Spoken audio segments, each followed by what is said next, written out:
नमस्कार मित्रांनो, आज आपण बघणार आहोत की आरोग्य सेवक याबद्दल सर्व काही माहिती, त्यांचं वेतन किती भेटेल, त्याचं कामाचं स्वरूप काय आहे, अशा सर्व गोष्टी आपण आज या व्हिडिओमध्ये बघणार आहोत.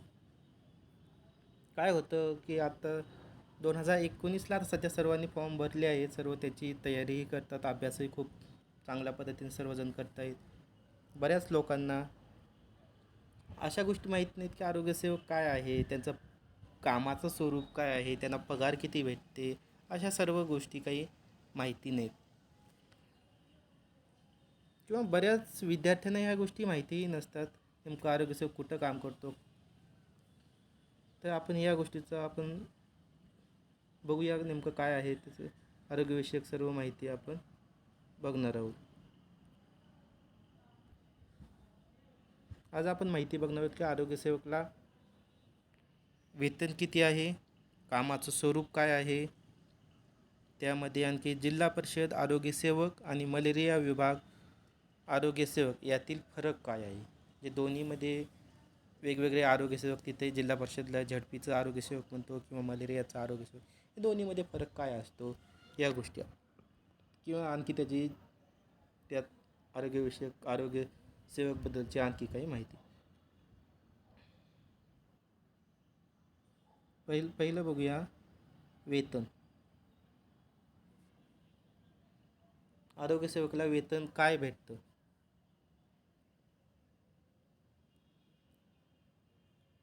आरोग्यसेवकाचं वेतन आहे पे मॅट्रिक्स S8नुसार 25,500 मूळ वेतन प्लस अधिक भत्ते.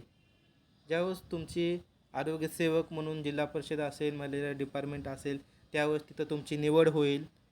त्यावेळेस तुमचा स्टार्टिंगचा जो सुरुवातीचा पगार काय असेल, तुम्हाला एक पगारपत्रक एक उदाहरणासाठी दाखवतो तुमचा काय असेल किंवा नेट सॅलरी तुम्हाला तुमच्या हातामध्ये पगार किती येईल ह्या गोष्टी तुम्हाला या एक पेमेंट स्लिपवर तुम्हाला एक दाखवतो.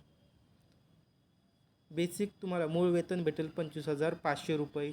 HRA भेटतो, घर भाडे भेटेल तुम्हाला 2,295 रुपये. DA महागाई भत्ता 7,905 रुपये. P पर ट्रान्सपोर्ट म्हणजे ट्रान्सपोर्टचे तुम्हाला फिरतीचा भत्ता. त्यांचा आरोग्यसेवकला गृहभेटी गावानी वाड्यानी किंवा पाड्यानी तिथं घरभेटी देऊन फिरती करायची असते, त्याचे सेपरेट हा फिरतीचा भत्ता आरोग्यसेवकसाठी असतो. त्याचं तुम्हाला 1,500 रुपये भेटतात. TA ट्रान्सपोर्ट अलाउन्स भेटतो तुम्हाला 1,350 रुपये. ग्रॉस ॲडजस्ट जे तुमच्या NPSमध्ये गव्हर्मेंटचं कंट्रीब्युशन किती आहे तर 4,677 रुपये ते देणार. हे झाले तुमची ग्रॉस सॅलरी. तुमची टोटल ग्रॉस सॅलरी जाते 43,227 रुपये.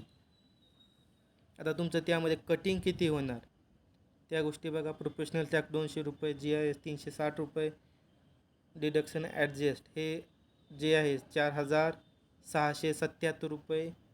जे गव्हर्मेंटने तुम्हाला NPSसाठी 4,700 दिले तेच तुमच्या अकाउंटमधून कमी होणार, ते तुमच्या NPSला जमा होणार. स्टॅम्प रेव्हन्यू 1 रुपये. DCPS NPSसाठी तुमचं स्वतःचं कॉन्ट्रिब्युशन किती आहे 3,341 रुपये. जे टोटल तुमची कटिंग होणार 8,569 रुपये आणि नेट सॅलरी भेटणार या दोन्हीची वजाबाकी केल्यानंतर 34,648 रुपये एवढी तुमची सुरुवातीची पगार असेल.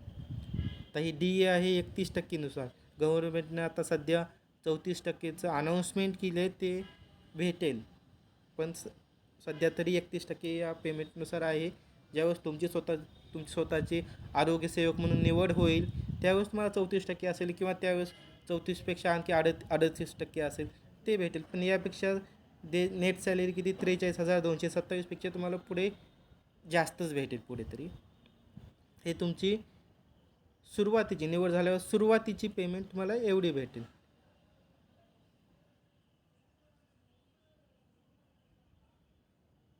हे तुमची सुरुवातीची पेमेंट भेटेल आणि एवढी तुमची कटिंग होईल. 34,648 रुपये तुमची सुरुवातीची पगार असेल. त्यानंतर 1 वर्षानंतर किंवा 6 महिन्यानंतर तुमचं ज्यावेळेस इन्क्रिमेंट होईल त्यावेळेस तुमची पगार काय असेल, त्यावेळेस तुमचं तुमचं जे बेसिक आहे बेसिकच्या तुमचे 3% तुमची दरवर्षी वाढ होते. त्या वाढ होते. त्यामुळे पहिल्या इन्क्रिमेंटनुसार तुमचं स्टार्टिंगची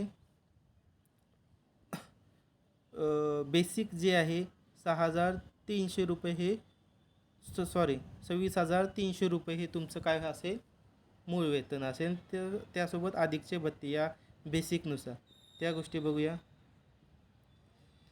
पहिल्या इन्क्रिमेंटनंतर तुमची जी पगार वाढते दरवर्षी त्याच्यानंतर तुमची पगार किती होईल. बेसिक आहे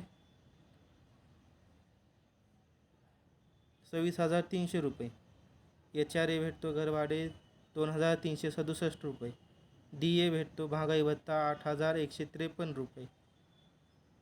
फिरती भत्ता 1,500 रुपये. ग्रॉस गव्हर्नमेंटचं कॉन्ट्रीब्युशन आहे 4,824 रुपये. TA भेटतो 1,350 रुपये. आणि ग्रॉस सॅलरी जाते तुमची 44,494 रुपये. एवढी तुमची ग्रॉस सॅलरी जाईल. त्यासोबत तुमची कटिंग जी आहे प्रोफेशनल टॅक्स 200 रुपये, GIS 360 रुपये, डिडक्शन गव्हर्नमेंट तुमचं तेवढं जेवढं जमा केले तेवढंच इथं तुमचं डिडक्शन होईल. स्टॅम्प रेव्हेन्यू तुमची स्वतःची NPSमध्ये कॉन्ट्रीब्युशन असेल 3,446 रुपये. आणि तुमचं टोटल कटिंग आहे 8,831 रुपये. आणि त्यासोबत तुमची नेट सॅलरी आहे 35,613 रुपये. 35,613 रुपये ही तुमची नेट सॅलरी भेटते, इन हँड सॅलरी.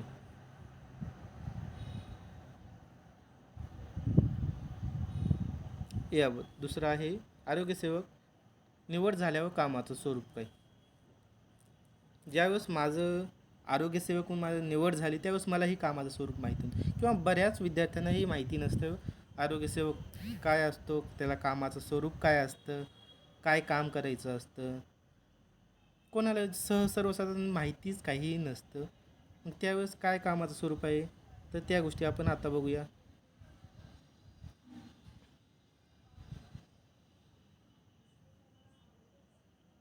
आरोग्यसेवकाचं कामाचं पहिला आहे हिवताप नियंत्रण कार्यक्रम.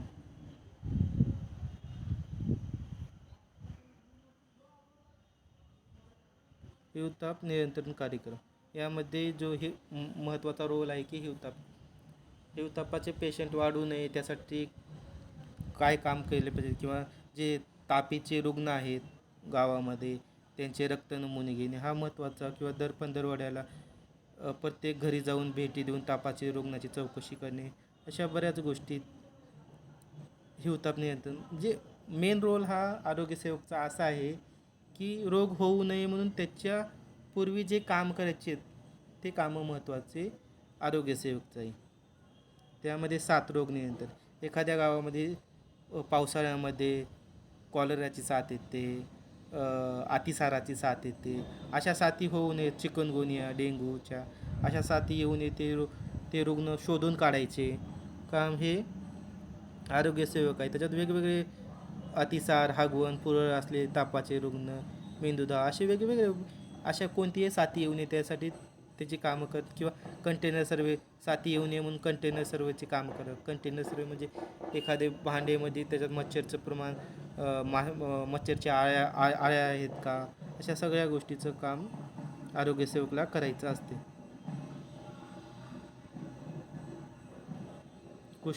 कुष्ठरोगाचे रुग्ण शोधणे, क्षयरोगाचे रुग्ण शोधणे. क्षयरोगासाठी त्यांचे जे संशयित रुग्ण आहेत त्यांचं थुंकी नमुने घेणे. कुष्ठरोगाचे जर संशयित वाटले त्यांना मग सरकारी दवाखाने किंवा प्राथमिक आरोग्य केंद्र त्याच्याकडे पाठवणे. पुढे त्यांचे आहे ते जर एखादा कुष्ठरोग रुग्णी सापडला तर त्याच्या रुग्णाचा फॉलोअप घेणे. अशा गोष्टी आरोग्यसेवकला कराव्या लागतात. परिसर स्वच्छता असेल, जीवनविषयक आकडेवारी, त्याच्या कार्यक्षेत्रामध्ये होणाऱ्या जन्ममृत्यू त्याच्या नोंदी त्याच्या कार्यालयामध्ये आरोग्य खात्याकडून करून घ्याव्या लागतात. जे एखादे लहानसहान प्रथमोपचार व किरकोळ आजार, जे लहानसहान आजार आहे सर्दी ताप खोकला अशा आजारावर उपचार करणे किंवा त्यांना मग ORSचे पॉकेटं देणे, अशा गोष्टी तिथे आपल्याला आरोग्यसेवकला काम करावं लागतं. त्यात अंधत्व नियंत्रण कार्यक्रम, जे मोतीबिंदूचे रुग्ण आहेत त्यांचं ऑपरेशन करणे, त्यांना ऑपरेशनसाठी काउन्सिलिंग करणे, अशा गोष्टी हे आरोग्यसेवकचे काम आहेत.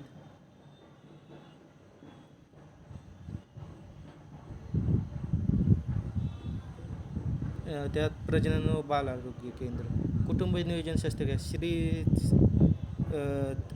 ची शस्त्रक्रिया असेल किंवा पुरुषाची नसबंदी, अशा क्रियाला त्याच्या कार्यक्षेत्रामध्ये राबविणे, किंवा अशा लोकांची ज्या गावातील त्यांच्या जोडप्यांची काउन्सिलिंग करणे, त्यांना कुटुंब नियोजन करण्यासाठी त्यांना काउन्सिलिंग करून त्यांना दवाखान्यात पाठवणे, अशा गोष्टी आरोग्यसेवकला कराव्या लागतात. लसीकरण असेल, ह्याचं महिन्यात महिला व बाल लसीकरण असेल, याच्यामध्ये भाग घेणं, आरोग्यसेविकेला त्यांना लसीकरणाच्या याच्यात मदत करणे,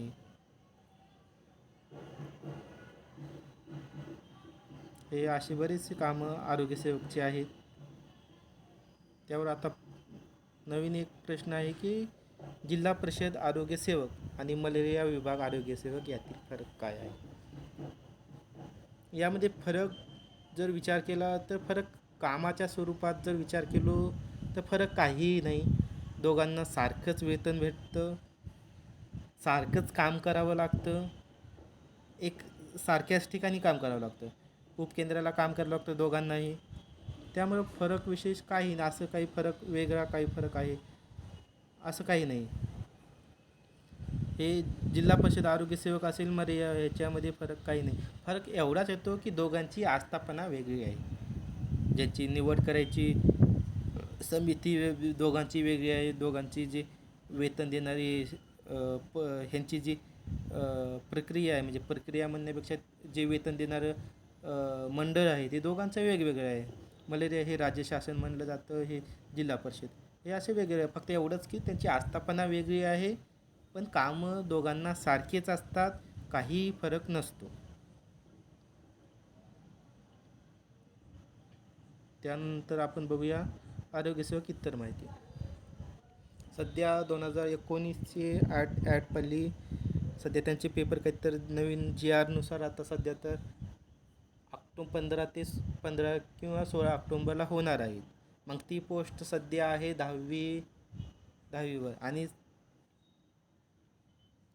सप्टेंबर 2021च्या GR नुसार असं आहे की आता नवीन येणारी जी भरती आहे आरोग्यसेवक या जाहिरातीच्या नंतर, तर की ह्या पोस्ट 12वी विज्ञान आणि SIचा कोर्स, सॅनिटायझरी इन्स्पेक्टरचा कोर्स झाल्यानंतर तो आरोग्यसेवकला पात्र असेल. म्हणजे सध्या तर ही शेवटची बॅच असावी आता. आरोग्यसेवक हे जे पद मूलतः टेक्निकल पद आहे, तांत्रिक पद आहे. मग त्या व्यक्तीला आता सध्या जी 2019ची आहेत 10वीवर, मग त्यांना काय केलं जातं की त्यांना 1 वर्षाचं ट्रेनिंग दिली जाते, 1 वर्षाची प्रशिक्षण दिलं जातं. 1 वर्षाचं काम काय करायचं, कार्यक्षेत्रामध्ये कोणती कामं करायची, कसे करायचे, हे सगळं तांत्रिक माहिती सगळं 1 वर्षामध्ये सगळं तुम्हाला सर्व काही शिकवलं जातं. त्यानंतर तुमचं जे मूळ PSC आहे तिथं तुम्हाला जाऊन काम करावं लागतं. आणि ज्यावेळेस प्रशिक्षण असेल तर त्यावेळेस प्रशिक्षणाच्या वेळेसही तुम्हाला जे काही तुमचं जे रेग्युलरचे जे पेमेंट आहे मूळ वेतन, ते सगळं मूळ वेतन तुम्हाला प्रशिक्षणामध्ये भेटतं. असं काही नाही की तुम्हाला प्रशिक्षण असेल तर तुम्हाला मग पेमेंट भेटेल का नाही, अशा गोष्टी नाही. या गोष्टी त्याच्यामध्ये तुम्हाला कंटिन्यू तुमचं पेमेंट भेटतं.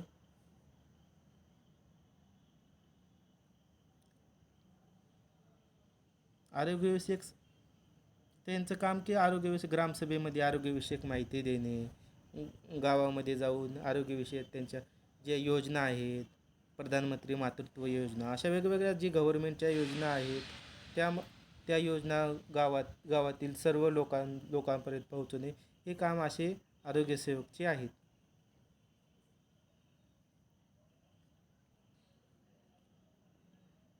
धन्यवाद.